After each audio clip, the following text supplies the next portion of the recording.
course. I'm live, it says. It says I'm live. I hope I'm live. I think I'm live. I think I am. Hey, everybody. Yes, I've decided to come out of hiding, even though I was on JLJ Media's Daytime Emmy special, which you can see on JLJ Media. Make sure you like and subscribe. But I've kind of been kind of quiet, right? This is not normally me. Well, first and foremost, happy Saturday. In Baltimore, it is overcast.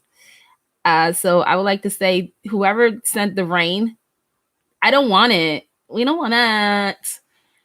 All right. So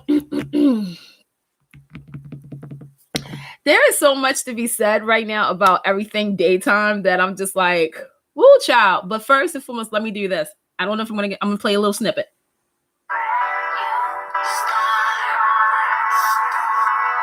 It has been 10 years since the online version of One Life to Live premiered. Think about that. It's been 10 years since we last really seen everybody in Landview. Like, you know, after ABC did what they did, and then it went on to the online network. The revive One Life to Live, the quote unquote reset continuation, because really I don't think it was a reboot, it was a continuation, premiered. And it's just crazy that it's been 10 years. It's literally been 10 years. I remember the promos leading up to it. I remember getting a gift swag because I won the contest. But I just remember that it just doesn't feel like 10 years, right? It doesn't feel like it. I will say something very unpopular. I know a lot of people did not like them being online. Look how far we come, by the way. Hey, Brandon. It's crazy because out of all my children and One Life to Live, now I can make a case about all my children because I know what they did with that. But One Life to Live was, out of the two, they were better. They really were. I mean, you didn't have too much of changes. I mean, everything was still the same. It was just, you know, the sets were a little bit more expensive. They reduced Vicky's fortune. There were some new characters, some character growth in a sense. But I enjoyed it, to be honest with you. And like I said, it's been 10 years. Hey, Terrell, it's been 10 years. I'm still like, I'm blown with that because I'm just thinking of everything that has happened digital wise, streaming wise, that I wish for another chance with those shows and more. Y'all know me. So I just wanted to give a shout out to.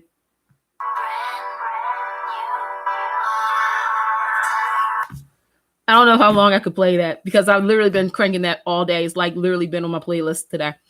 All right. So the Daytime Emmy nominations came out late Tuesday on Extra Access and Entertainment Tonight. First and foremost, genius. I loved it because it's always been one particular show, right? But it literally was 3 entertainment shows giving you something. So if you don't watch, you know, Entertainment Tonight, but you watch Extra, it was just, I like how they did it. And of course, you know, Wednesday, the rest of the nominations came out and people was already talking because of the Bay. They were ahead of the times. I agree. So here's the thing about the Bay. I can honestly say I've been with the Bay watching this show since YouTube, when it was just the itsy bitsy little teeny wincy little show. And then it blew up, right? And I saw the debates of people saying, well, we don't understand why this happened. And I always have, you know, to be honest, I'm okay with this because I always say the soap genre is not just the 4 soaps that we're blessed to still have on air, but it goes, you know, across the digital streaming audio board, right? And it's not like the digital series hasn't been recognized by the Emmys before, because you take a look at like Anacostia and Venice and, obviously The Bay and Winterthorn and, Beacon Hill and stuff, and Studio City and After Forever. And so for it to be a part of the main category, this has been a long time coming, because, and I go back to a couple of years ago, there was a petition. I forgot who started it, but all four, which was Frank Valentini, Mal Young, Ken, and Brad, all signed off on it because they felt as though, yeah, it should spread across. We're talking about the soap community. Well, you can't alienate that.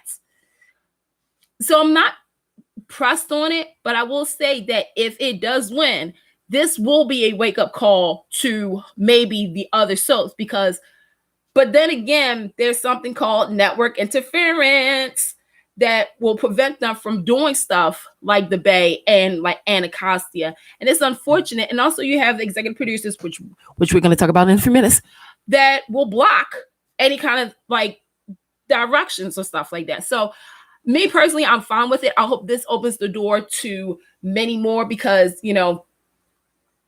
there's a plethora, right? So I'm not surprised that Victoria Grace has been received, because, okay. So let me just address this right now, because I have feelings about this, but it's not what you guys think. Okay. First and foremost, I need people to stop going after Edom Coy, because I don't care how this girl earned her nomination. She did the work. She understood the assignment. Okay. If you don't like her, that's fine. Okay. But me personally, who watches all four soaps, who has still, I sometimes can't believe she's like above the age where she can have these sex scenes, right? These love scenes, right? I still look at it as that little girl that first came on General Hospital, who I met a couple of years ago here in Baltimore and gave her a bag of Swedish fish. So even if you're watching this, I was the one that gave you the bag of Swedish fish. Okay, thank you. To seeing this young adult in storyline. I'm going to give a shout out to Victoria Grace, because I feel as though what she's saying has been really taken to the backseat. I think everybody is focusing on the drama instead of what she said. This is a young woman who, because of the rules, like, okay, let's start again. Victoria Grace was submitted for the outstanding work that she did on Beyond Salem / Days of Our Lives. Can't take that away from her. She was being recognized, right? Okay. Sadly, because of the rules changing, she took back and whatnot, but she took it like a champ and a responsible and a grown, and that was a really good response. What she said she's going to work hard to get to next year. She feels bad as it is, people, and people are trying to make it feel making her feel bad too, even worse than that, right? But I want to say, Victoria, this was not your fault, honey. I personally want to say that to you, because I feel as though a lot of people are putting blame on her. She did not have anything to do with this. Let me just say that. With Eden, I saw the tweets, and like I said, if you don't like her or the character she plays, that's your problem, not ours. But for y'all to go ahead and say that she needs to take herself out of the category because she is considered the oldest one of them and all that stuff, not doing it. Nope. No. Because my question is to those who said something, where were you guys at for the Cameron Grimes, for the Kimberly McCullough? Where was you? I'm gonna flip it, because a lot of people saying, well, it's because she's a female. Okay, flip it. Jonathan Jackson, the little boy who played Nate on Young and the Restless. I'm sorry, what? I hear nothing. This is the thing.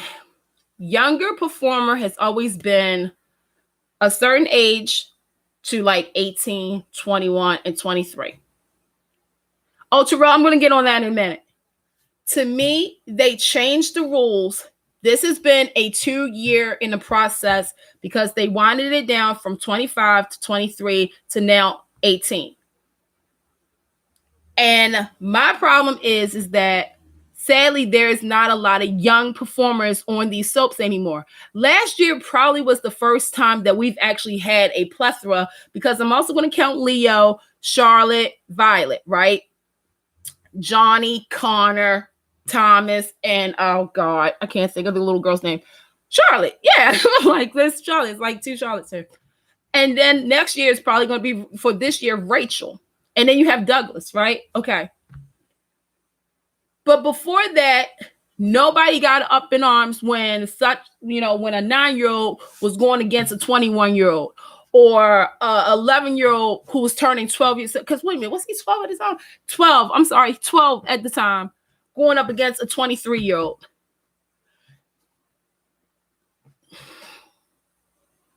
Nothing was said. Okay. Now, my next issue goes to the responsible parties that we should be talking about. All right, people at Days of Our Lives, whoever did you mean to tell me you guys didn't know the rules? Because if I knew the rules, you should have known the rules. You, of all people, whoever it was, whether it was Ken Corday, Albert, the whoever, should have known about the rules changing, because somebody has more insight into what is going on with the Emmys than anybody else. I'm sorry. I fault you. I also fault the Daytime Emmy Committee, NASA, the National Academy of Arts and Science, because I'm sorry. You should retell the rule changes. I don't know if you need to send out an email to everybody saying, hey, happy 2022, because you remember this started at the beginning of the year, or 2023 and stuff like that. Like, just to let you guys know, here's the rule changes for this upcoming award season. For the younger performer, the age bracket is now 18 years old and under. Thank you. Okay. So somebody in those two knows something, right? Okay. Now I'm going to the media. Okay. Anytime something negative happens, y'all so quick to jump on the story without knowing the story first. And I'm talking about Deadline, because to me, I'm sorry, was it a slow night last night because the Lakers wasn't like, what was going on? Because I've never seen you guys jump so quick on a soap related story the way that I saw last night / this morning. And you still got it wrong. Y'all, and the way y'all said it, Ian McCoy, she had enough. She had enough. What is this? Deadline. I'm gonna say this. I trust you guys sometimes with what you say, but for this, because you got all your stuff from Twitter without looking into it. You could have had something released on Monday or Tuesday.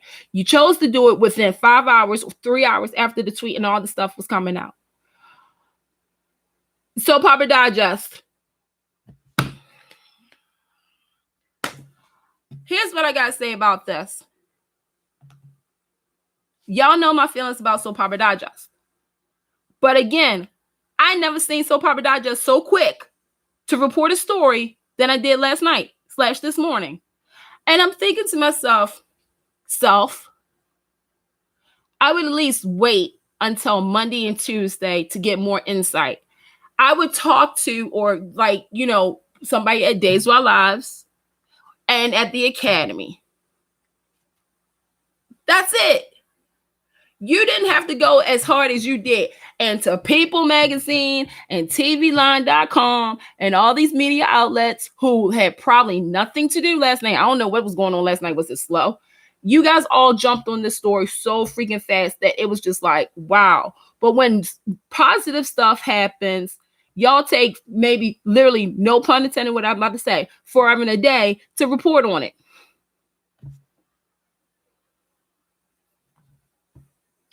I don't get it. And also, some people just need to keep their mouth shut. That's all I'm going to say about that. Because it really irked me that I saw all this and I'm like, okay, you guys aren't hearing what Victoria's saying. She feels she personally feels, there's no way. I'm going to say this. If I was an actress on a soap opera and my work was being recognized and everything, I would feel so much. I would feel blessed. I would feel like, okay, wow, my family, all that. But for this to happen, yeah, there's a little bit of shame, because it's like, well, so, you're confused. You're really confused. But like I said, the statement that Victoria Grace put out was elegant. She did it right. Now, I have another problem too. Okay. Back to the Academy. You guys mean to tell me you guys couldn't catch this before the nominations even came out? Because that is also an embarrassment on you. And this is why, this is another reason to the outsiders, not to the insiders and to, the fans and everything, but to the outside. This is another reason why they take this genre as a joke. Because that is before you even release anything. You double check. You do your homework. You're like, okay, Bobby in 2022 was 17 years old. Okay. He can go into this category. Okay. Oh, Casey from The Heat of Passions. By the way, I swear if that becomes a soap opera, y'all know where y'all got that title from. Okay. Like somebody should have double checked all of this before it became public. You see what I'm saying? That's just like somebody was doing like this. We done our job. Can we go home now? Like, seriously. Let's see. There are no more teen scenes on soaps currently, with the exception of the General Hospital kinda.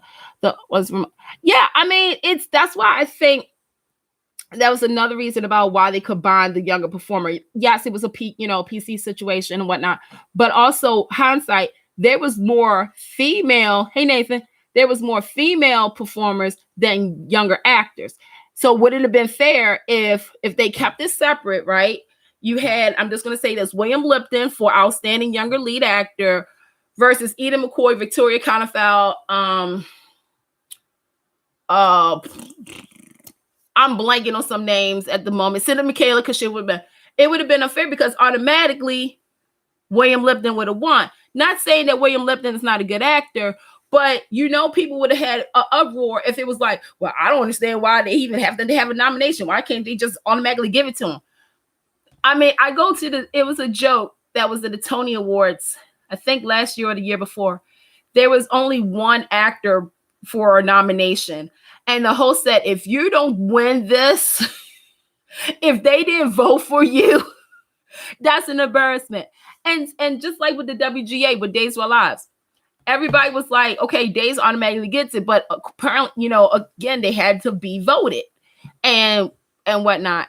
I just think that this could have been handled so much better and so different. Like before it became a thing, why didn't anybody at the Academy and at Days catch this before Wednesday? That's what I'm saying. Because I feel bad, like I said, and people are dragging Eden and like saying, well, it's not fair that the two, you're the oldest one out there. That has been like this for a long time. Why do you think they're reducing the ages? Hello?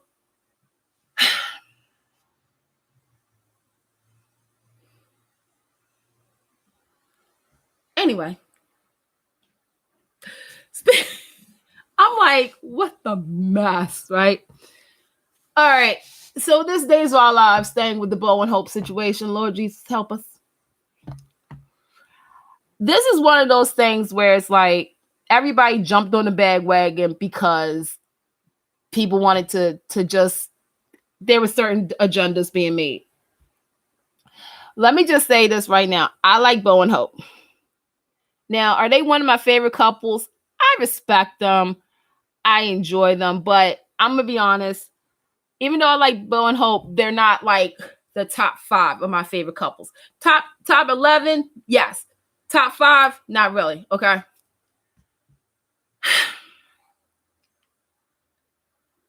I will speak on behalf of myself when I say that first and foremost, having both Bo and Hope back on Days of Our Lives, the mothership. I'm not talking about Beyond Salem. I'm talking about the mothership. That was a win, considering all things, right? Because Peter Ruckle left because he wanted to, be there for his family. He wanted to turn his attention on being a family man and watching his daughter grow up and enjoy that moment. I'm going to say something that's going to probably cause a stir. Some actors, this isn't their lives. Yes, they've given their lives to the shows, but at a certain point in time, they want to enjoy their lives, especially with children. Because if COVID has taught us anything, when it was the COVID shutdown, there was two things that I took away from. You don't realize how much time you spend on other things than focusing on your family. Right? And another thing is that these children, and I work with children, 1 minute the next minute they're like walking, talking, giving you sass. And next thing you know, you blink, they're in school. Blink, they're graduating. Time is flying. If you're not careful, you may not catch it in time. Yes, it's almost a Ferris Bueller, saying, but, whatever. But the thing is that, Peter left. So you had Kristen Alfonso. They tried to do, certain storylines, pairings and stuff like that. Kristen left the show and whatnot. Okay, then Beyond Salem came. Beyond Salem 2. Say what you want. That was like another moment. Because again, you never thought you would see all of this, right?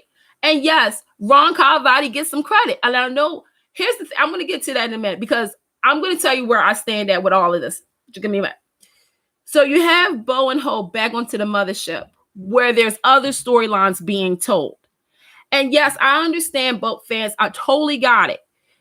You wanted all of this because you didn't know what was going on, how long was they going to stay, who they can get back to kind of fulfill the storyline and everything else like that.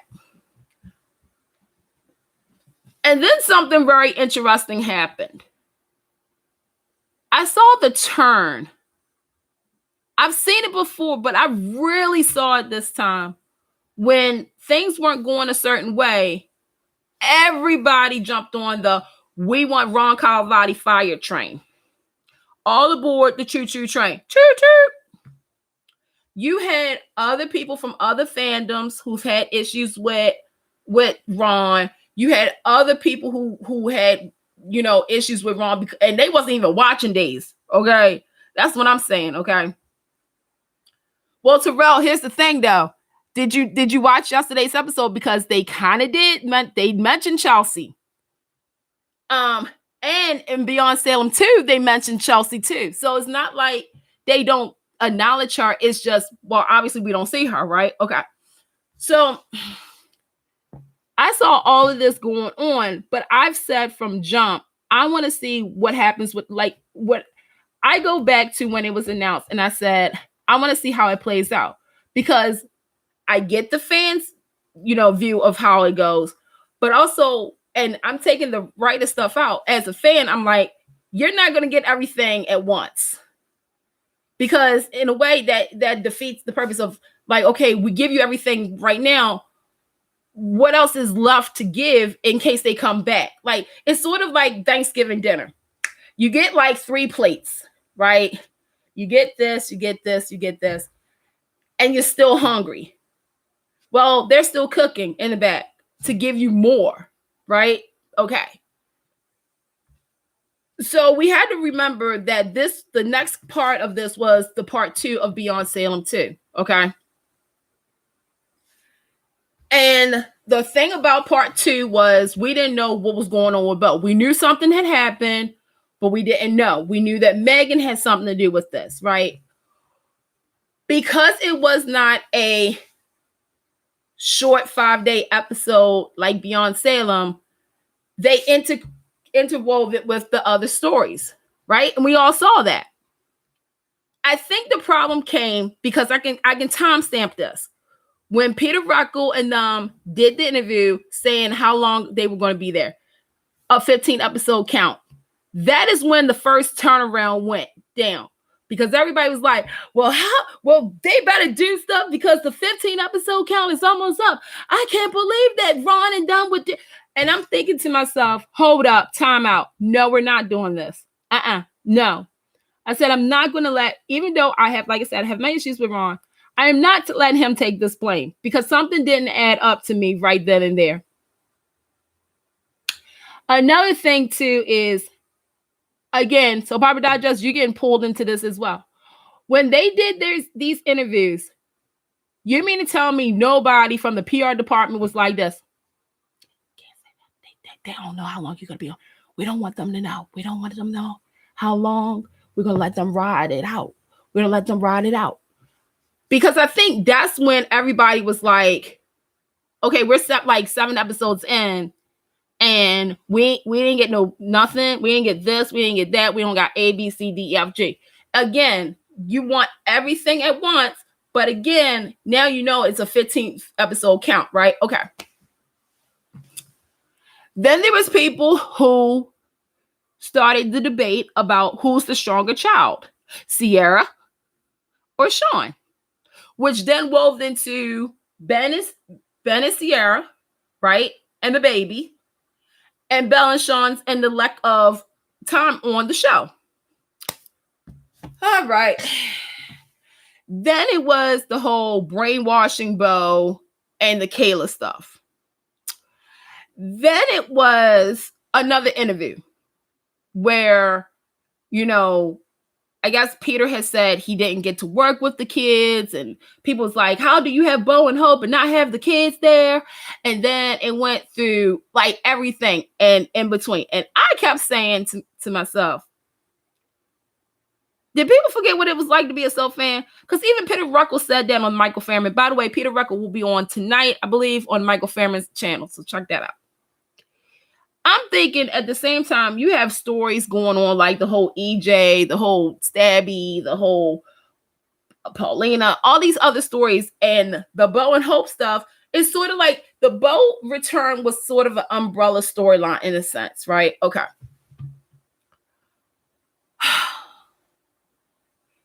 So then there was a picture that came out that had Peter with Brandon Beamer and Stephen Nichols and Kristen Alfonso. And I was like, wait, I thought he didn't have a scene. I was like, this isn't going to be like the Beyond Salem where Victoria and Peter did not even share a scene together, right? Okay. So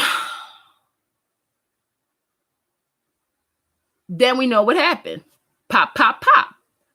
Sean shoots, like Bo sees, Hope sees Bo, memory, triggers. We get the flashback, tonight I celebrate my love. And then we have Sean who shot his father because he was protecting his mother. Then Soap Twitter went in arms. The Sean and Belle fans went up in arms. Everybody went up in arms.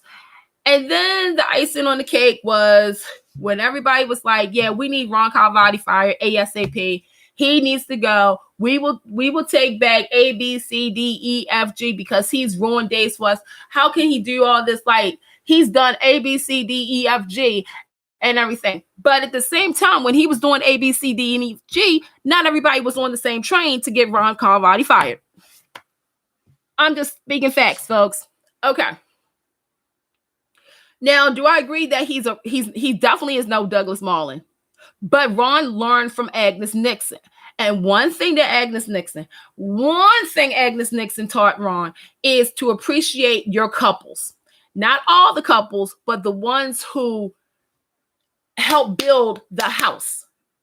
Bo and Hope build Daisy's house, along with Steve and Kayla and John and Marlena and Jack and Jennifer and Lon and not Lon, with Abe and Lexi and so forth and so forth. You know what I'm saying? That's just me. Do I think Ron needs a co-head writer to balance it out? Well, that's if Ken Corday wants him to.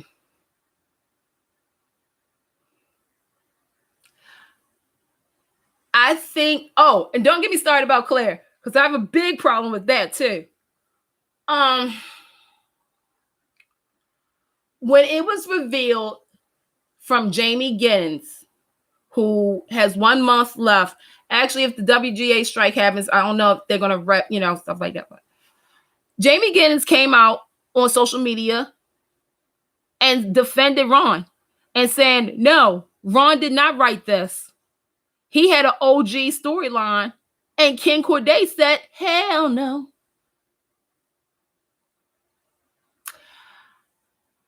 I want people to understand that it's not always the head writers who does certain things to certain storylines. Yes, they do have a say, and obviously they're writing with the writing team, the breakdown writers, the associates and stuff like that. But at the end of the day, there's two people who are actually going to say okay to the idea. That is the executive producer, and guess what, network? It's not always the writer's fault. As much as we would love to blame the writers for a lot of stuff that happens on soaps, this is why the network interference is a problem. And yes, you know, it's been a problem for the last couple of years. Executive producers have the responsibility, I feel like I'm talking about myself here, where they can say yes, no, and even if they are okay, I'll take me for instance, or Brad Bell and Casey, and Josh Griffin. Now, is that you have to get together and go over the story arc to make sure that it's not offensive. That's where also networks does too. They can help tweak it, and that's all. Now, if you're Josh and Brad, you also write. But Ken Corday doesn't write, but he's a ghostwriter. There's been plenty of times, I'm pretty sure we can all remember, that we've heard Ken Corday wrote this, wrote that.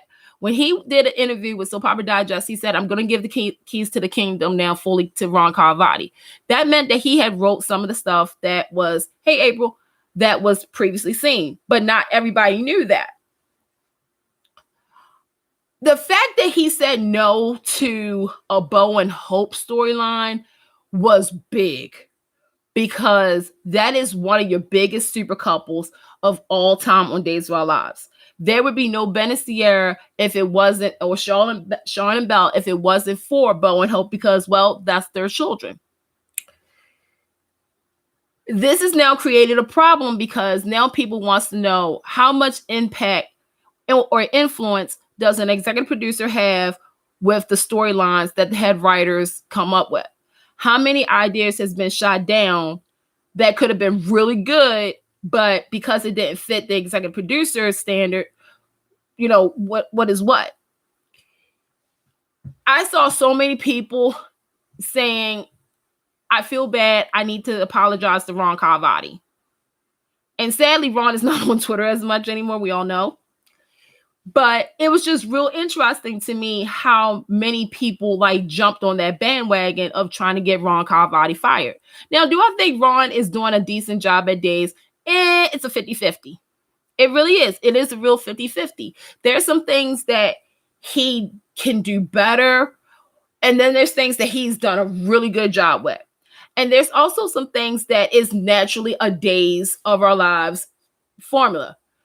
Everybody was like, okay, the rapes and the return from the dead, but being brainwashed, that's all in Days' warehouse.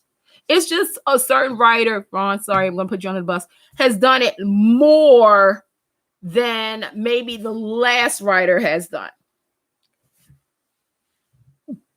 But again, there's a lot of factors, because I still want to know who came up with 15 episodes. I want to know who acts, what was the availability for both Kristen Alfonso and Peter Ruckel? Because that is going to tell me the whole story. I need to know how that went down. I need for Ken Corday, Albert R., Kristen Alfonso, Peter Ruckel, and the PR people and their manager to tell us about that.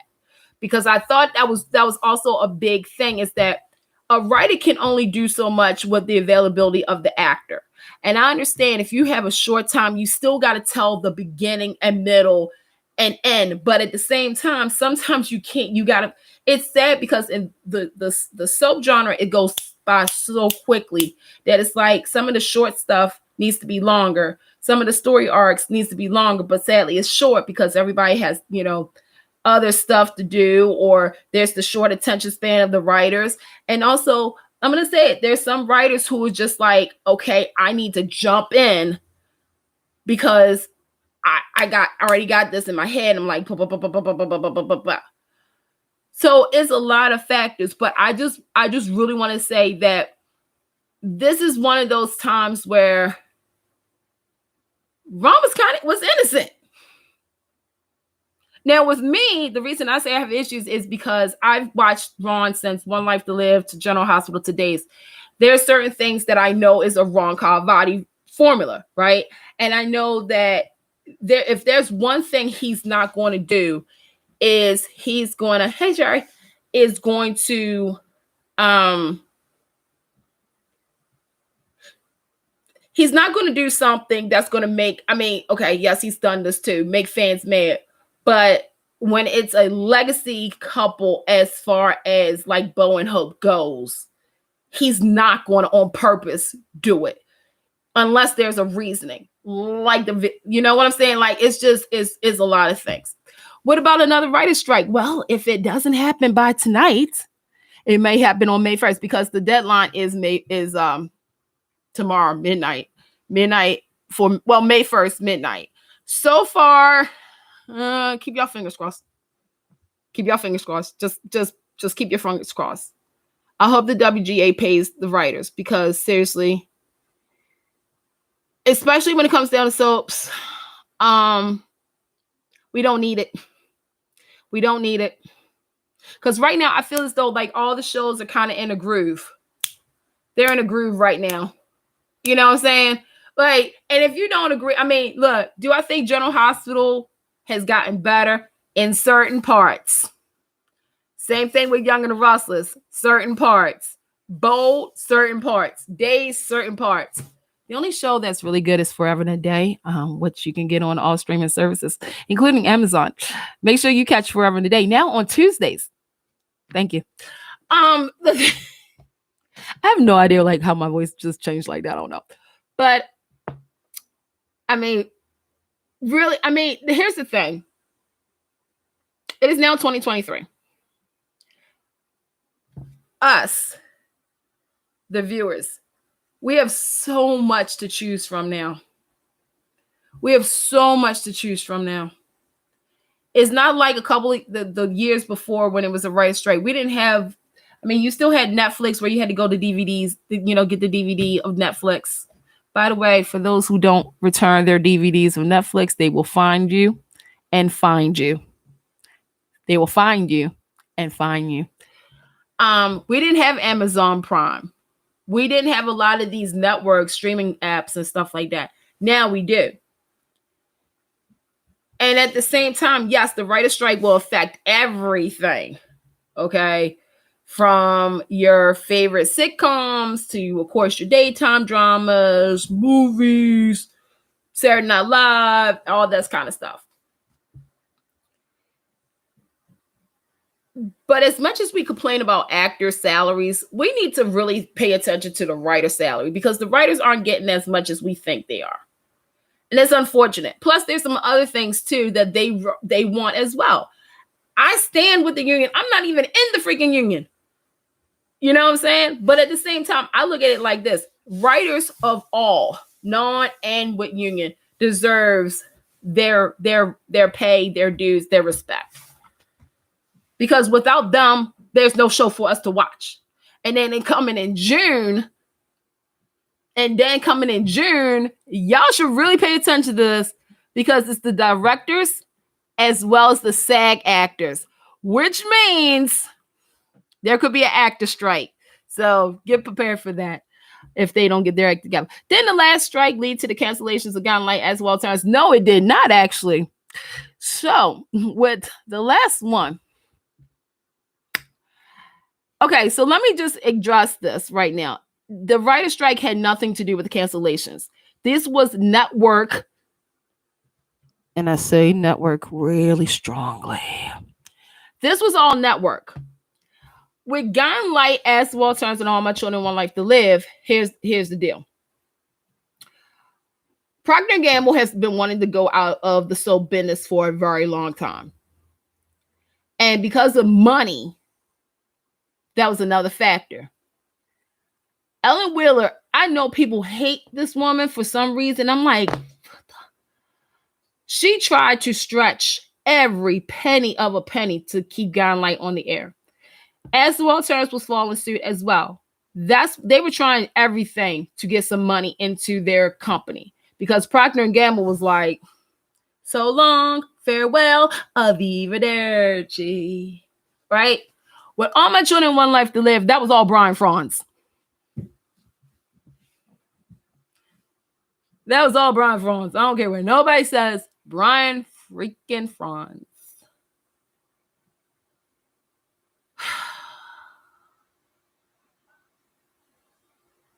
I'm sorry. I had to roll my eyes because I'm still salty. I'm sorry. I'm sorry. I apologize for that. But yeah, but no, that wasn't. The last one actually was interesting. Is the last writer strike actually helped some of the shows, especially General Hospital. We say General Hospital still has their own issues. They haven't been improving still. I mean, there's some things on General Hospital. I'm just like, maybe it's time to give it up. I'm gonna say it. Chasing Brooklyn. Y'all, how did y'all mess this up? I'm just asking for a friend and two and me and myself and I. Because to me, I feel as though you had, before Sabrina and Trina ruled the world, before you had Josh and Kent, like you literally had Chase in Brooklyn, which was a very interesting because Josh and Amanda have good chemistry. When Amanda went out and you recast the role with my other girl, I love her and everything, chemistry. But what did y'all do? Because everybody was on the Chase in Brooklyn train and it derailed real fast. And it's like, wow. Like that's all you could say was wow to all of this. Maybe if the writers actually got paid what they deserve, they would write stories that would actually be enjoyed, but not. So Sherry, I would agree with you on that, but there's still two people in front. It's executives and network.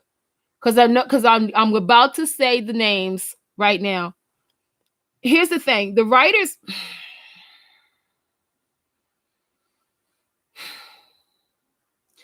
it's one thing when you write a storyline and you put your heart and soul into it. And then you have to get approved by the executive producer, whether your story makes it or it doesn't make it. Because as an executive producer, they don't want to piss off the audience and advertisers. Did I mention the fans and the advertisers? Okay. And they also don't want it to affect, the distributors and also the networks. Thank you. Versus a couple of years ago. When I say a couple of years ago, actually, I mean a decade ago. I'm gonna be honest. With you. A decade ago. The writers don't want to hurt the show. They don't. They're hired to write a story for our enjoyment. But because there's so many hands in the pot, this is what we've reduced down to. What killed it, I'm going to tell you another factor that killed it was prime time. Prime time adapted the daytime formula of continuing drama, like serialized all their shows. Grey's Anatomy is a soap opera. Don't let Shonda Rhimes tell you differently. Bridgerton is a soap opera. Don't let her tell you differently. All the Tyler Perry shows, well, they're all soaps, right? Everything came from daytime. And sadly, because of the lack of respect from the outsiders, not with the insiders, because here's the thing, we value these daytime actors as well as the directors, as well as the writers. Heck, we even give a shout out to the hair and wardrobe department and makeup. But the union and all that, they don't, especially with daytime, they're like this. Okay, here's 5 cents. Go get you that $1 million house you wanted.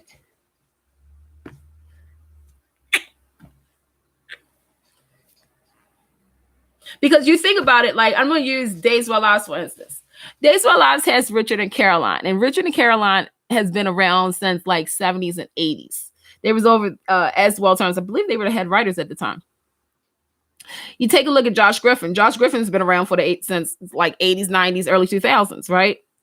You have, so many of these writers have come from other shows, current shows, as well as canceled soaps, right? And they're doing the same thing because they love what they're doing. They love telling a story with these characters to make us go through, this and that and every emotion. But it's like you at your job. If you don't get recognized for doing a hard job, you're going to become kind of, I don't want to say lazy, but you're not going to put 110% in it because nobody else is like respecting you or giving you credit or giving you what you truly deserve. Now, if they got paid, I agree. If the executive producers would not be so hands in and saying, no, no, no, no, no. And if the networks are saying, well, we do have a responsibility as a network to make sure that these kind of storylines, they stay, because we don't want focus groups. We don't want people calling. And then the executive producer and everything and the distributor, which is Sony, will say, and we don't want to start anything which may take away our viewership as well as finances.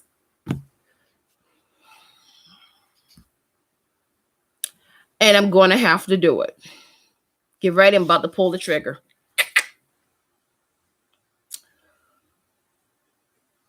The biggest target for a lot of the daytime soaps, there's two. And Sherry, you know what I'm about to say, is Taraya. There's people who watches Young and the Restless that has a problem with the Victoria and Nate storyline, the Lily and Daniel storyline, and the Taraya storyline. Because, quote unquote, this is prime time stuff, not daytime. Which is offensive to me because I'm Black, I'm a woman. I've been in interracial couples before. That doesn't bother me. I'm not triggered by that. But there is people who are watching these soaps that just are like, hell no, we're not doing this today. They feel as though it's shameful, it's wrong. And when you're like CBS, which is a conservative network, you have to do two things. You have to give the audience what they want, but you also have to give what the finance, like, it's weird because, and I think I'm going to use ABC for a minute because it's like, okay, so ABC has this show called General Hospital. Y'all may know it just celebrated 60 years, right? So it's a show about a surrounding city, Port Charles, and they're in the hospital staff as well as mob life and all that stuff. Okay. So General Hospital has doctors and nurses, and they tell medical storylines. Not every single day, but, it's a medical story. A couple of years ago, if y'all remember the Miss America pageant, right? And there was a doctor. I think she was a nurse. No, she was a nurse. I'm sorry. She was a nurse. And they was like, what's her special talent, right? And usually you got the girls who are like, da-da, with the baton and like, da-da, and they'd be singing and they'd be tap dancing and stuff like that. And this woman who was a nurse says, my special talent is saving lives and being a nurse. And everybody was like, they were applauding because it wasn't like the show me show, right? She was being honest. That's her special talent. My special talent is being a teacher. I love teaching these kids to make a difference. I'm a freaking superhero to some of these kids, by the way. Yesterday was Superhero Day, and I'd like to give a shout out to everybody who's going to be watching Guardians of the Galaxy Volume 3 next Friday. But some of y'all who went to that preview, y'all kind of spoiled it, and I ain't going to say nothing, but I called it for one thing. So that's all I got to say. Anyway, So the next day on The View, they made fun of this nurse by saying that's not a talent. That's, blah, blah, blah. And you guys remember Johnson and Johnson, as well as some other medical related companies, dropped ABC. They dropped ABC because they thought that was wrong. Like, why would you say that nurses aren't, have special talents and stuff like that? And I'm lucky to have them. Yeah, I am. I can honestly say that. I know some teachers don't say that, but I'm really lucky to have them. They're my saving grace to keeping me sane. I think they're kind of doing a good job. But anyway, so Johnson and Johnson and everything had a statement. They said all this. They dropped out of ABC because of it. That affected because like they said, the show, the network has a show, 2 shows at that time, Grey's Anatomy and General Hospital. And for somebody that represents the company to say that, that's not good. And that's not good on us. So we're going to take our brand and our finances and go somewhere else. That's what I'm saying. It's like you have some of these companies that have their own rules, and they have a demo. And it's sad because I miss Agnes Nixon. I miss William J. Bell. I miss Lee Phillip Bell. I wish Tom Racina was back on the soap, Sally Sussman as well, some others. Because the one thing that I credit them all for is they didn't give a flying about that. They told the story. They made us, go along with the journey of these characters and their growth and their story. I miss executive producers like a Wendy Rich, and some others that I can't think of right now, who worked for that storyline to be put on network. Like what Wendy did with the Robin and Stone, the rape storyline. I miss when soaps took a chance and just was like, you know what?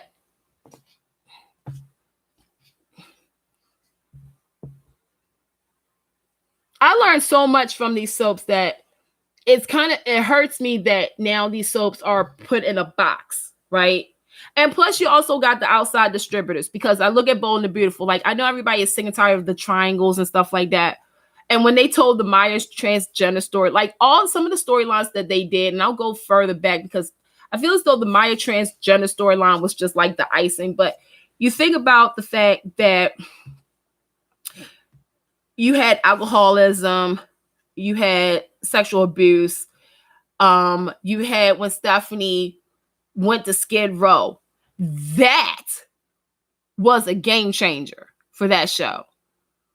But there were certain people who didn't appreciate that storyline. And you know what? William J. Bell, God bless him, and Lee Phillip Bell, because they was like, we're still telling the story because this is real life. Not everything is lifestyles of the rich and famous. Which, by the way, can we get back to poor people on the shows? I'm just asking for a friend. Because everybody got money, apparently. But you had storylines that connected with the human soul. Everything that Agnes Nixon did, whether it was from Loving to All My Children to One Life to any show she was with, like Gone Light, because that started it off too. She made sure to tell she blended. Like all these writers blended the stories like for soap reel and the reality of the world. And it was perfect. Perfect. And because of politics, network interference, and people just saying, if you don't stop this storyline, we're going to stop watching the show and your show is going to be canceled. And let's face it, we're down to 4 soaps, folks. Some of us remember when it was 12. Some of us remember 13. Some of us remember 16 soaps on the air at one time. Not all on the same network, but still. And now, because of the way the world is, everybody is like afraid of an interracial couple. Ooh, ooh. People are afraid of two same-sex couples on a show. Oh, a transgender storyline. Oh, a fat character and a skinny character getting together. Oh my God. Ah! But you're okay with the same abuse after abuse, recycle storylines of this person jumping from this relationship to this relationship, the return back from the dead, the switching that births, and all the same old stuff that gets really tiring after a while. You can do only so much. I miss now the Star storyline. I'm gonna be honest with you. I liked it too.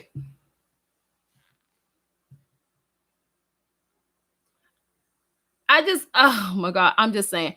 What would you expect for the second half of season 4 of Forever and a Day? Glad it's on Tuesdays. We're glad it's on Tuesdays now too. So for the second half of season 4, I can tell you that there's a big surprise, not one, but 2 surprises that's going to happen in season 4, the second half.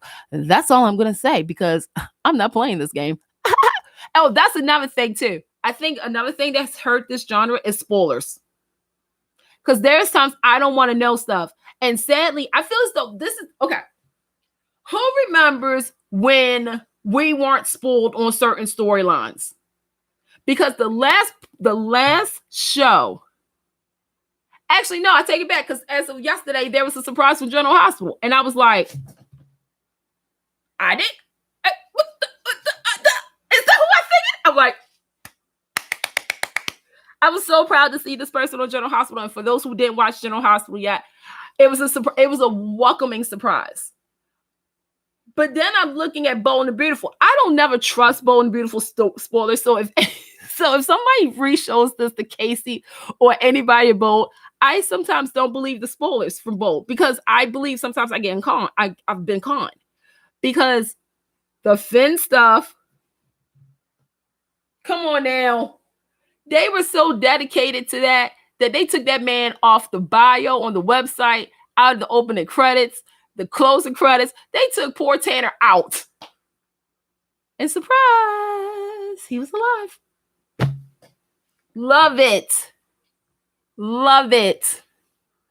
I miss those days. I miss being spoiler free. There's sometimes I want to be spoiled, but then it's like, because I was rewatching the other day when on General Hospital, when Lucky died.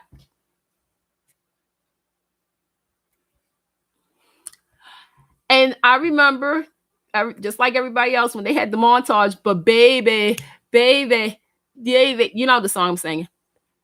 You're always on my mind. Anyway, so then, everybody's crying. Laura's like, by the way, Jeannie Francis got robbed that year too. Just saying. But next thing we know, Lucky's alive. I'm like, Lucky's alive? Like, I went through the whole motions because I'm crying and everything. I'm tearing up. I'm like, the montage. I'm like, this put the final nail in Luke and Laura's relationship pretty much. Elizabeth is a wreck because that really changed Elizabeth's character. She went from Lizzie Tizzy in my book to Elizabeth. Yes, I used to call her Lizzie Tizzy Dizzy. I did, but I love Elizabeth, so I could, But it was just a good story, and to know that he was alive, I'm like. Another thing was with Xander. I thought homeboy died in the fire. And so when I saw Emily crying, saying goodbye, and then next thing you know, you see Xander's like, the heck? Like, okay. But I miss those moments. And I think that's another thing that's changed daytime with what is that everybody, like, it's just throw it at them. Just throw it out without, I don't know. But yeah, I miss when the shows, when it was okay to tell certain storylines because it was a soap. Oh yeah, seeing Shamar Moore is always, look, I'm gonna tell you something. I believe what Josh Griffin says, that, even though, the 50th was celebrated all year round, we're going to get people to coming back, because y'all hear the latest rumor. See, this is okay. I can say rumor, but there's a difference between a rumor and a spoiler, right? Okay. So first and foremost, when they said the 50th, I mean, I'm going to be honest. We know Shamar Moore would come back, because Shamar Moore is one of those actors that is just like, hold the phone. Young and Russells want me? Take my baby girl, and just like come over, because Shamar Moore is appreciated of where he started from. One. Two, if this is true, I don't even know what to say. But the spoiler is, well, the rumor is, because I think Sharon Case has said that her and Josh are going to be working a lot more together, because something is supposed to happen. And I'm like, and I don't know where it came from, but people feel as though Cameron is coming back. Yes. Yes. Yep. Uh-huh. Mm-hmm. Mm-hmm. Mm-hmm. Mm-hmm. Mm-hmm. Now, if they set up David Kimball, I'm still waiting for that, by the way. I don't know why, but I'm just like, yeah.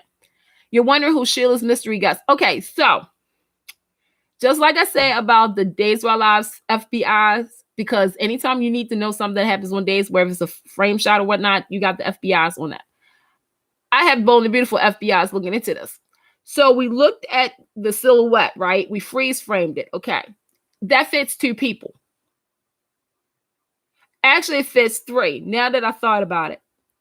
1, Ted King. We have not seen Jack in a very long time, but they made sure to bring his name up this past week. Spoiler.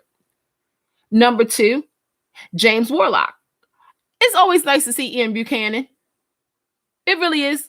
Anytime you see him, you get happy. You get a sense of joy. The third person, and get ready for the controversy, folks. Get ready. Thomas. It looks like Matthew Atkinson.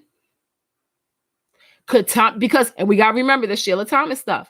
Could this be some kind of cahoot? I don't know. But I am wondering who it is, because we know it's not Mike. Thank God. But I am curious. I am curious to see who it is. I'm so curious with this. But yeah, but back to the whole daytime writers thing, is that these writers aren't trying to kill the shows. It's just there's people who has too many hands in a pot that's stirring, and sometimes it's not a good recipe to follow. And another thing too is Warwick. I'm sorry. I'm sorry. Warlock, I am too. I'm really happy for Sharon Case right now. And also, let me just say this too. I think, let's see. Nathan, you said with moving the soaps to streaming help them take more risk story-wise.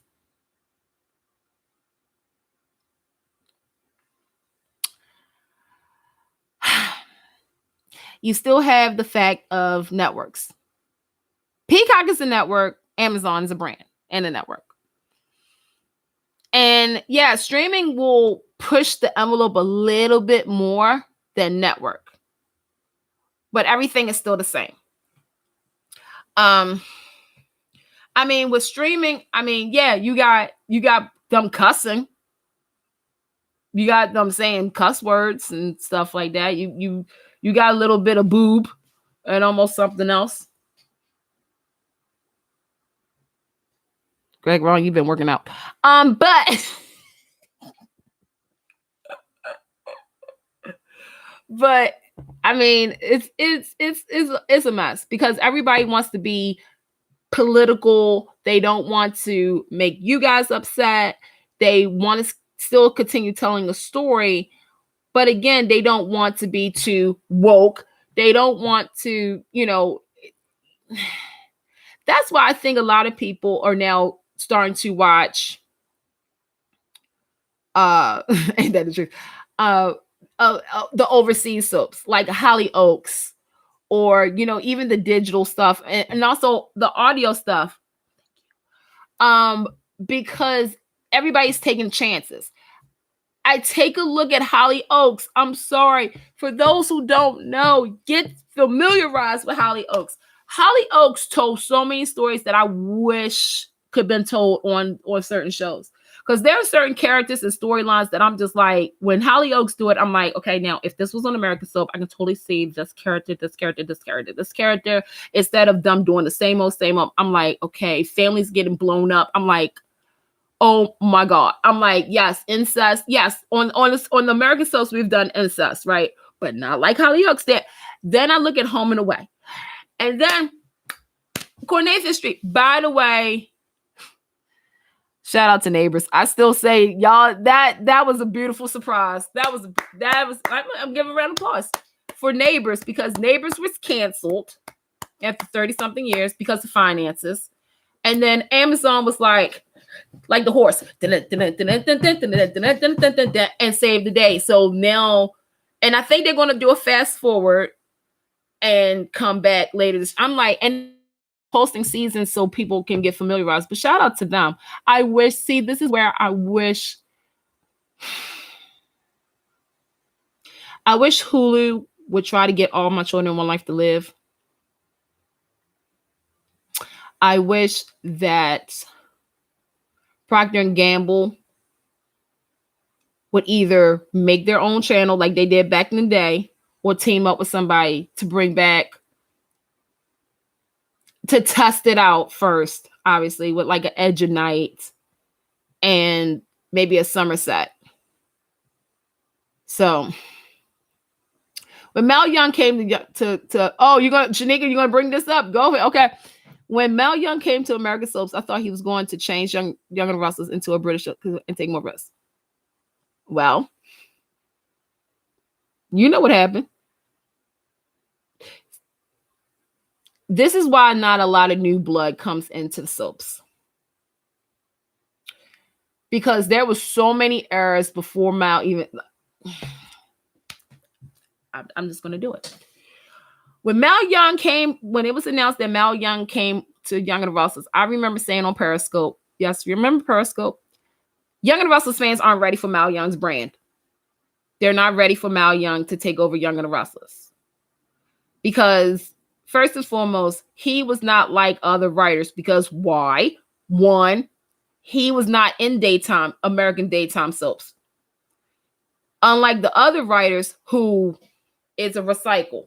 It's like, okay, Josh Griffin was at Days of Our Lives. He got fired. He said Young and the Restless.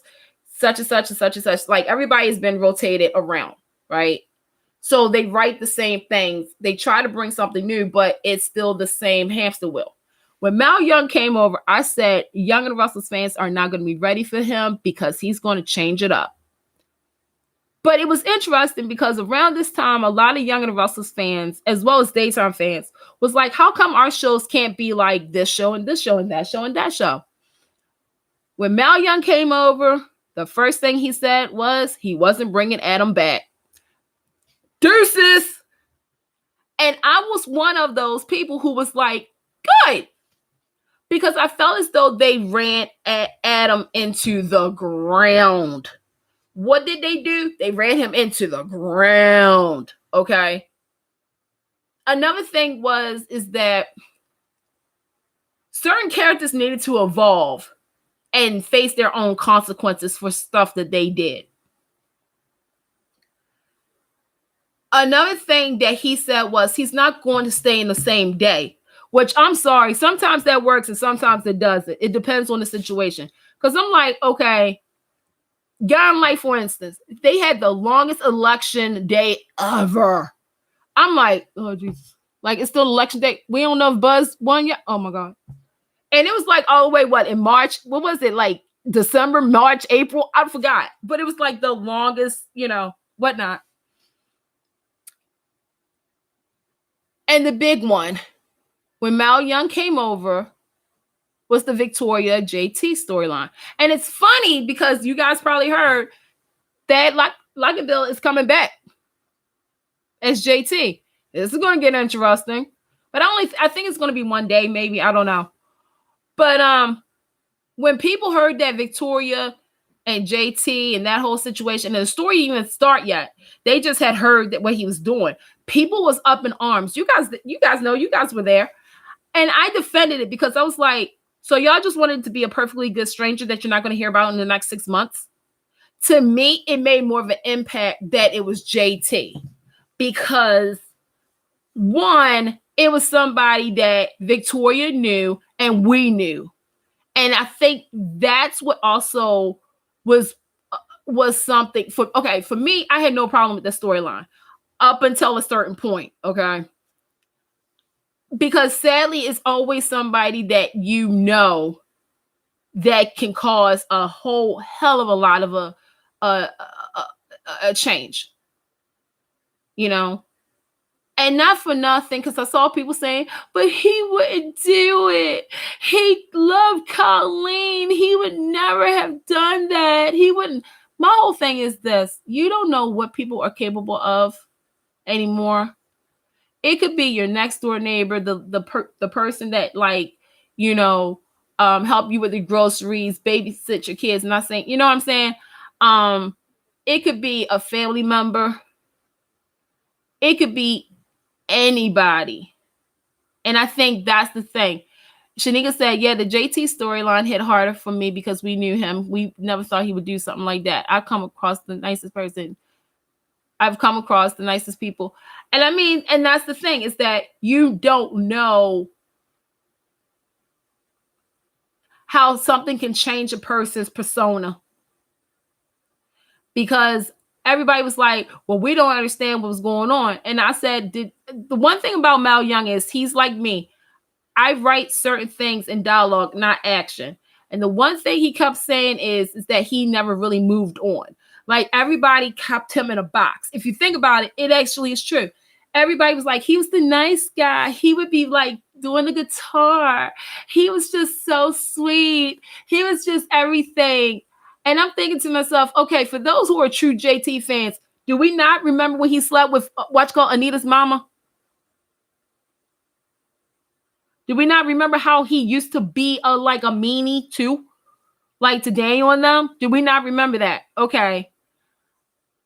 Then the fact that he was having problems at his job, that he was trying to, and the thing is that with Victoria is sort of the character that all men should be afraid of, because she is more powerful and dominant than a man is sometimes, right? Okay.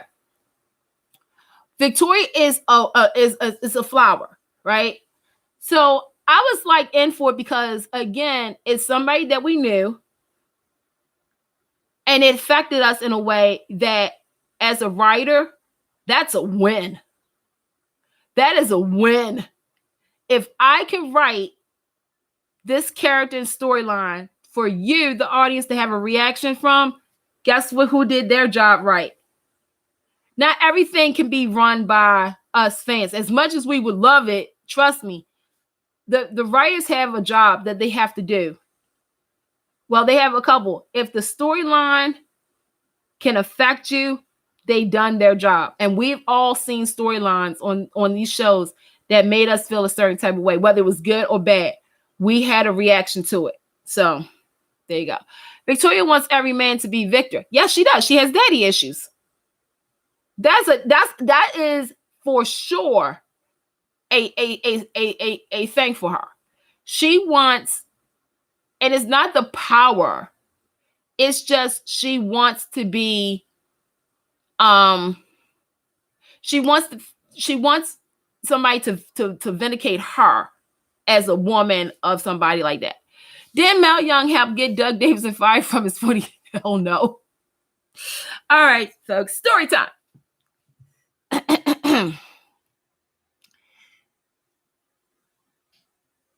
They asked Doug to go on recurring, allegedly. And Doug said no. The end.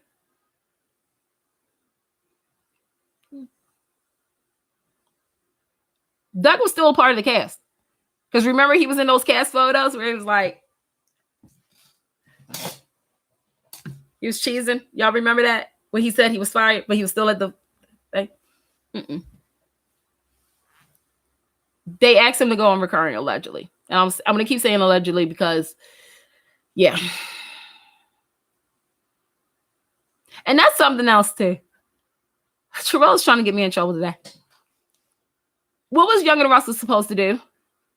Because I think they tried and waited.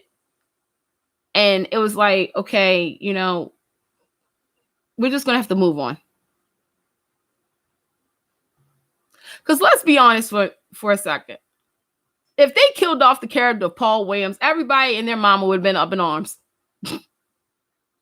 Great material for Tracy Bregman and for Laura Lee Bell and Melanie Thomas Scott and some other people, but majority of the audience would be upset because you killed off Paul Williams. He's been around for 40 plus years. How dare you do that? Which would lead into, y'all could have just recast the role. Well, guess what? There would have been people saying, how could y'all recast a 40-year-old character? Doug Davidson needs to come back as Paul Williams. He's the only... Why do I sound like Ariana Grande for a minute there? Paul Williams is only played by Doug Davidson. How dare y'all recast the role? It would have been better if you killed the character off. Then you have the safe bet of what they did. Write him off. They kept him relevant for this long. We just didn't see him on screen. I mean, I think the last time we saw him, like, in the present time, was Victor's anniversary, when they were celebrating Eric Braden's anniversary. And I think the last time, flashback-wise, was Tracy Bregman's anniversary. So it's not like it's funny, because I will say this. I feel as though we do need, Doug, you're going to need to do an interview, because this whole tiptoeing and saying all this, I sound like Rihanna. Rag, let me back. Okay, I can't sing it. But the thing is that they did what they could do. And I guess they did ask him, or they were going to, and I don't know. But they made a decision. Not everybody's happy about it. But what was they supposed to do? What was they supposed to do? You know? So that's what I stand at with that. I feel as though, first and foremost, you can't hold characters back because of other situations. Do I think they had something planned if Doug came back to Young and the Restless? Oh, for sure, because it would have been the whole Cricket and Danny stuff. Oh, for sure. You know, but what are you going to do? You know, you said bring back Dylan. Well, here's the thing. Funny you should say that. That's what they were trying to do to keep the role of Paul relevant. Because let's be honest for a second there.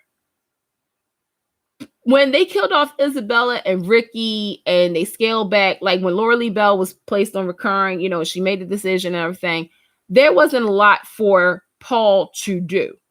Then they came with this storyline about Nikki and Paul having a child named Dylan McAvoy. Guess what happened that was really interesting? And this is just me saying this. The fact that they were trying to get Paul to kind of be more front burner. But what happened was Dylan McAvoy took the spotlight and ran with it. Let's be clear. And yes, half of it was because of Steve Burton, but also the writing. But again, what was they supposed to do? Because I feel as though, all right, anytime there was a police situation, Paul should have been there. Okay, that's it. That's all I got. Because that's what a recurring is like, is when they need you. You're not front burner all the time. But to me, I would be grateful for them telling me to come on. I mean, you take a look like Tracy and Christian and Laura Lee Bell and who else is Trisha Cass and And there's some others in daytime who's recurring. And we see more of them than we did when they were on contract. You know? Let me see. Dylan had mad chemistry with yeah, look. I will say this. If it wasn't Nick, Dylan McVoy Sharon's love of her life. Come at me. I don't care. Sorry, Adam and Sharon fans. He's third place.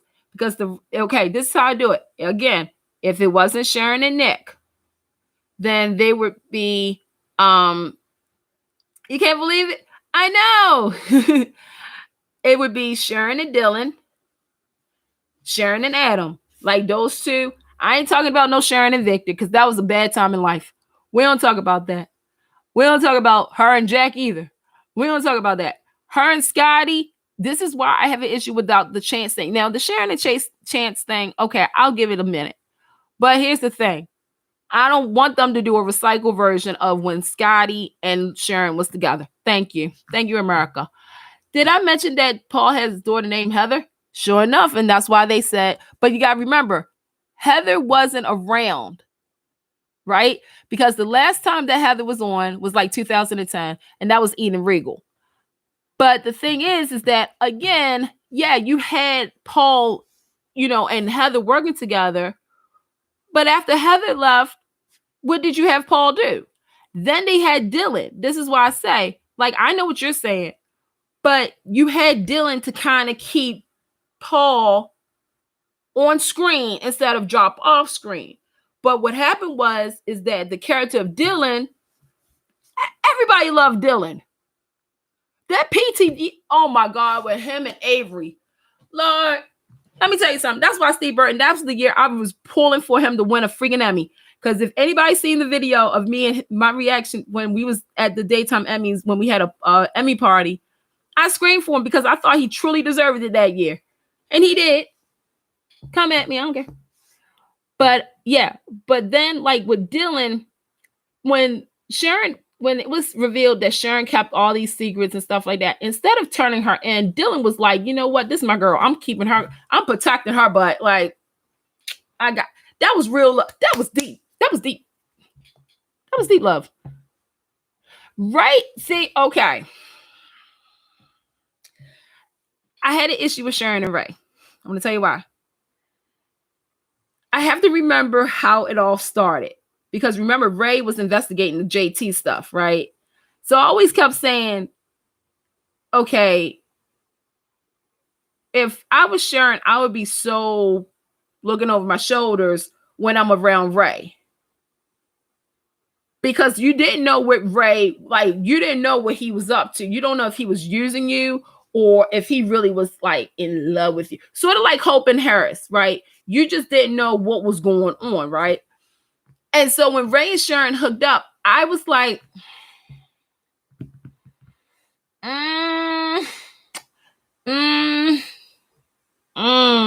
about it. You see? It was just weird. I can't believe Sasha and General Hospital didn't get an Emmy. Look, I'm going to tell you something. There was a lot of people that I was expecting that I don't think submitted, but there were some people who was overlooked. And I thought for sure Sophia, aka Sasha, was going to get that. I really did. I'm not going to front. I really did think she was going to get it. And yeah.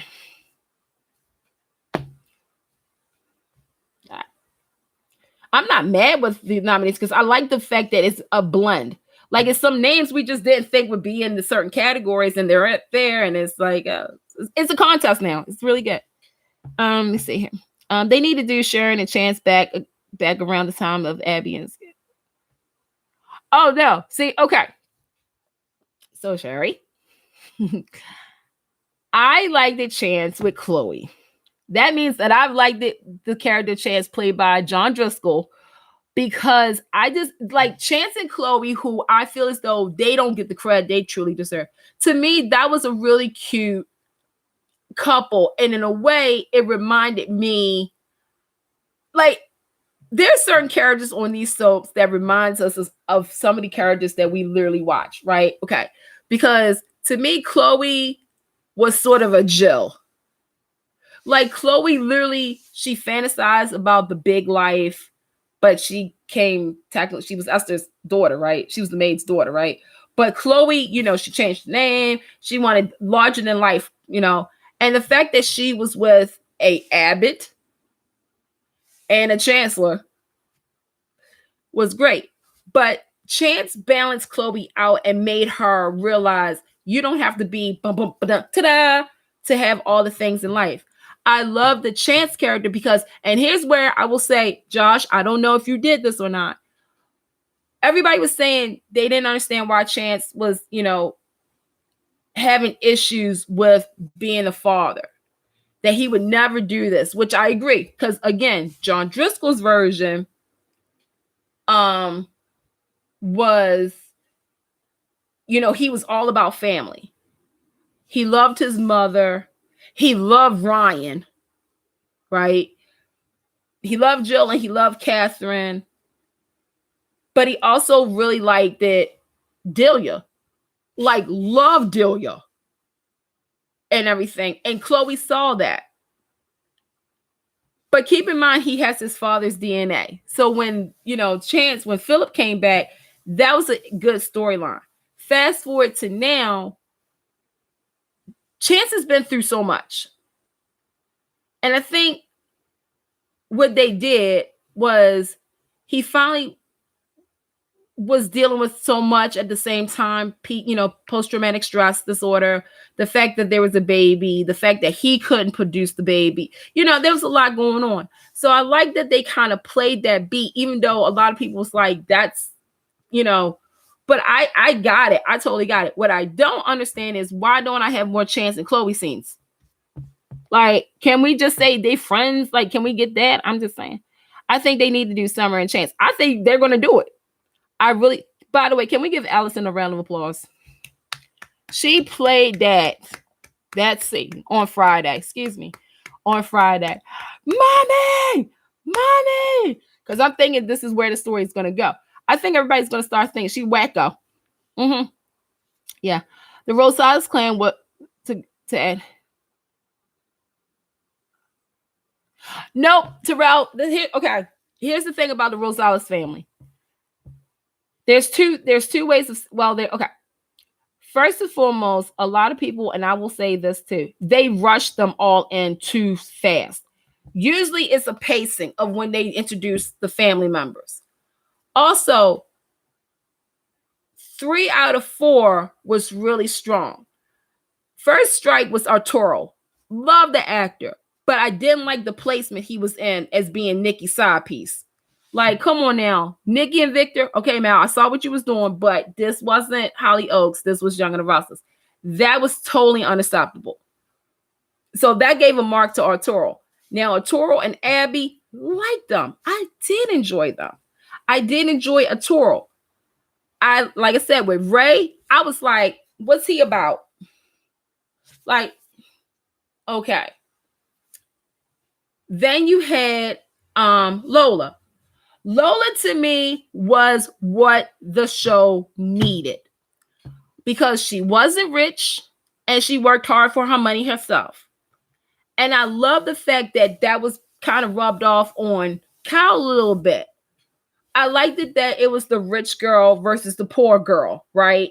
And you had Kyle, like, choosing to be with this girl because he really loved her versus Mean Girl Club, right? Because Summer was all the Mean Girl Club. But I like Kyle and Summer too. That was an interesting dynamic. See, that was like my second generation of Victor, Ashley, and Nikki. It was like, yes, you know what I'm saying? Then you got my girl Mia. Mia Rosales. Hold up. Hang on, let me do it. Here we go. Mia was the girl. She was the strongest Rosales because she also was a blend of 3 characters. She reminded me of Drusilla because she wasn't like everybody else. She reminded me of Jill because she was another person that had big dreams, but she was going by her rules. And yes, when I say this character's name, y'all gonna be like, and say, well, she reminded me a little bit of Nikki. No, I mean, that was my girl. Like, seriously, the sweetest person on social media because she would respond back to every fan. But that girl was the girl. Like me. And then when she grabbed Abby by the hair, oh my God. I was like, cat fight. Cat fight.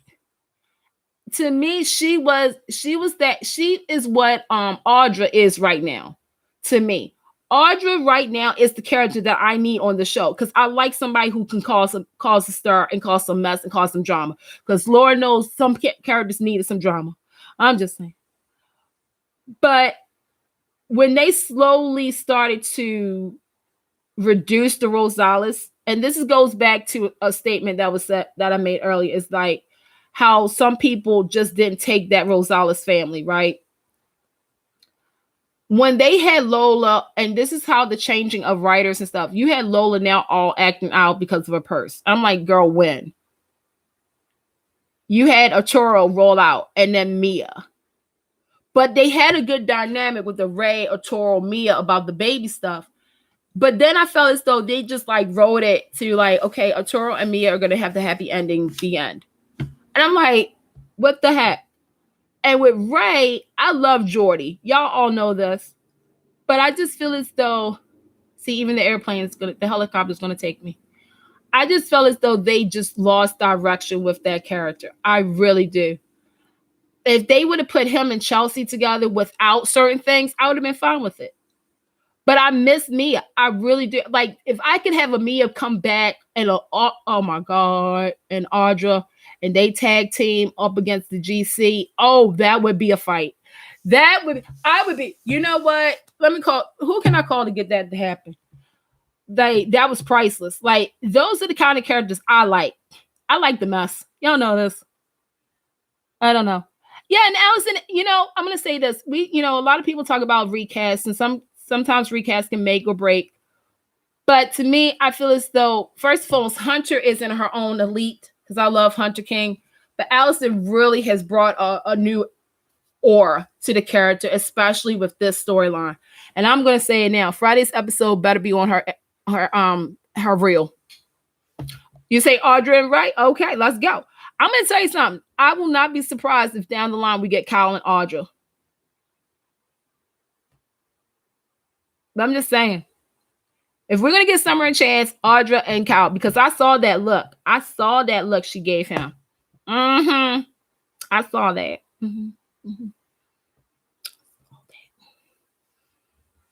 It's a good thing because, well, here's the thing, Terrell. Remember, not everybody knew that.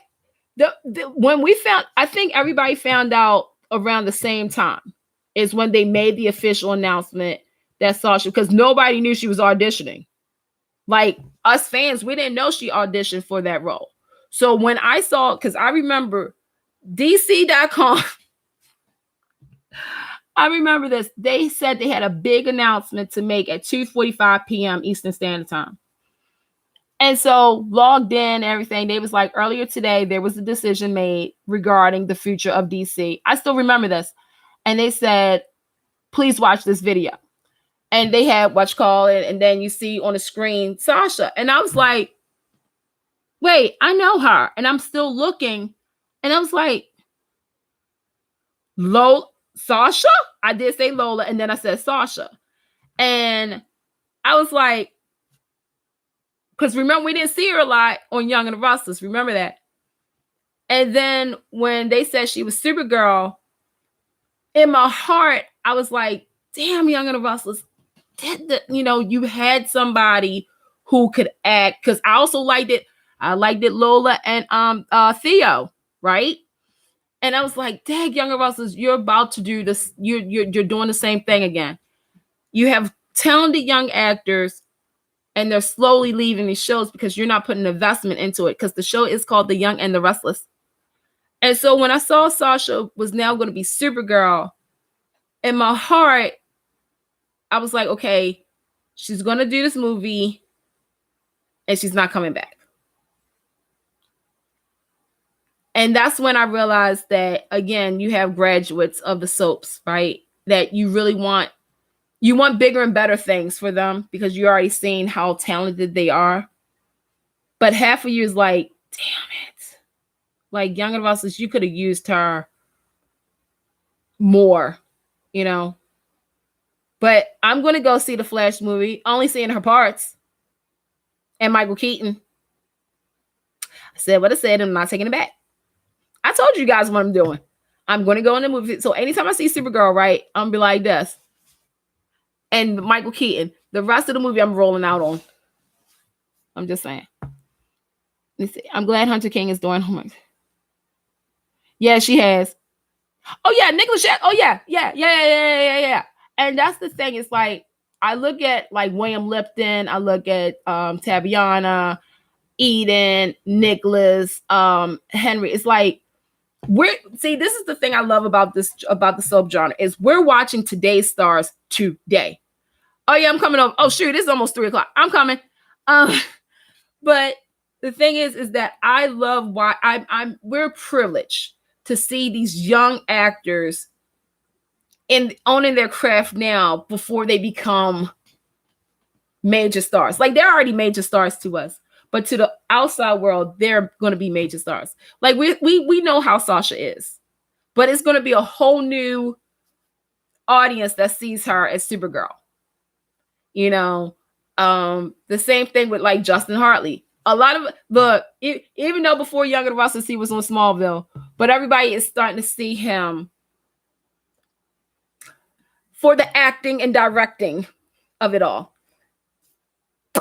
Same thing with Amber Tamblyn. Remember, that was our Emily Quartermain, and then she did Jonah Arcadia, and look at her now, right?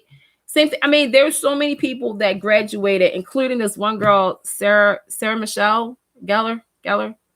She might be related to the Gellers on Friends. I don't know. But you take a look at how she blew up, right? So it's a privilege that we're seeing today's stars now because like you said, like hopefully the shows, and I'm gonna put Victoria Konefeld because I had called it way before she said it that she was gonna be you know, I always thought that Victoria had the look of being in a superhero movie. And so when she did that interview saying she tried out for Batgirl, which was, you know, in CW, and she was this close to getting, she was like the second runner up. I was like, well, of course. Said, of course. I mean, Christopher Reeve, you know, kicked it off. He was the first to kind of do that superhero thing and being on. I mean, that's what I'm just, you know how I feel. I'm about to sing my song. I love Daytime. I'm not gonna sing it, but no. So I'm getting ready to head out because I have to do James's thing in a minute. But just a recap of what we talked about today on Candice's SoapCorner. We talked about how it's been 10 years since the One Life to Live reboot and how it should have still been on today. Hulu. And the song still kicks.